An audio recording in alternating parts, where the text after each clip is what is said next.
যে আমি দাঁড়িয়ে থাকলাম, আমার সামনে দিয়ে যা খুশি না করতেছে, আমার সামনে দিয়ে ভোটের ব্যালট বক্স নিয়ে চলে যাচ্ছে, নট অ্যাকসেপ্টেড।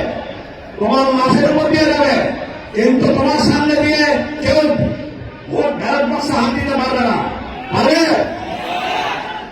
এদিনের মতো যে আগে একটা ডিউটি করার অনেক সময় চাপের মুখে ছিল, সম্ভাবনা সেটা আর এবার নাই। শুধু একটা জিনিসই প্রয়োজন হবে তোমাদের এই 13 জনের ক্ষেত্রে, সেটা হচ্ছে দৃঢ়তা। শক্ত হইতে হবে, পড়ে গেলে হবে না।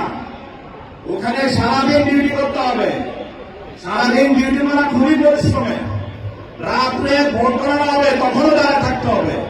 আর আগের মতো ইলেকশন হবে না যে আমি দাঁড়িয়ে থাকলাম, আমার সামনে দিয়ে যা খুশি না করতেছে, আমার সামনে দিয়ে ভোটের ব্যালট বক্স নিয়ে চলে যাচ্ছে, নট অ্যাকসেপ্টেড। তোমার লাশের উপর দিয়ে যাবে, কিন্তু তোমার সামনে দিয়ে কেউ ভোট ব্যালট বক্সে হাত